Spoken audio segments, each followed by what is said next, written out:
বাচ্চারা, এখন তো সকাল পেরিয়ে দুপুর হয়ে গেল। আমার তো এখন মাছ শিকার করতে যেতে হবে। তাহলে তোমরা সবাই এখানেই থাকো, আমি খুবই তাড়াতাড়ি মাছ শিকার করে ফিরে আসব। আর হ্যাঁ, তোমরা কোথাও যেও না কিন্তু। এমন কথা বলে মাছ মাছ শিকার করতে চলে যায়। আর কিছু দূর এগোতেই একটা রাজহাঁসের সাথে দেখা হয়ে যায়। আরে হাসি নাকি? হ্যাঁ বড় ভাই। তাহলে তুমি কোথায় চললে?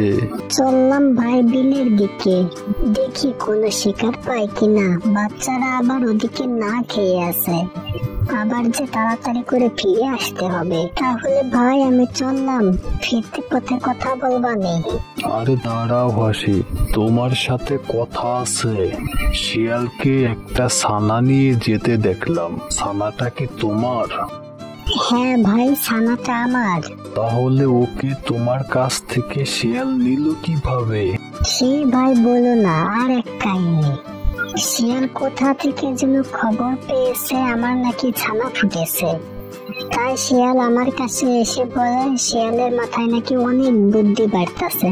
শিয়ালের মাথার ধারণ ক্ষমতার চেয়ে বুদ্ধি নাকি বেশি হয়ে যাচ্ছে, আর বলে তোমার ছানাদের আমার কাছে দিয়ে দাও, বুদ্ধি দিয়া শেষ হলে আবার সবাইকে একসাথে ফেরত দিয়ে যাব। তাই আমিও ভেবে দেখলাম আমাদের মাথায় তো বুদ্ধি কম, আর শিয়াল মামা তো অনেক বেশি চালাক ও বুদ্ধিমান। সে যেহেতু চাচ্ছে আমার ছানাদের মাথায় বুদ্ধি দিতে, তাই আমি আর দেরি করলাম না।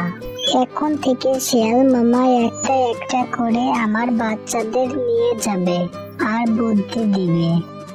খবরটা শুনতে তো ভালোই, কিন্তু আমি তো এর মধ্যে গন্ধ পাচ্ছি। তুমি ব্যাপারটা ভালো করে দেখো কিন্তু। আচ্ছা, তুমি মাছ শিকারে যাও, তোমার বাচ্চারা আবার তোমার আশায় বসে আছে। এরপর মাছ মাছ শিকারে চলে যায়। আর কিছুক্ষণ পর মাছ শিকার করে বাচ্চাদের কাছে ফিরে আসে।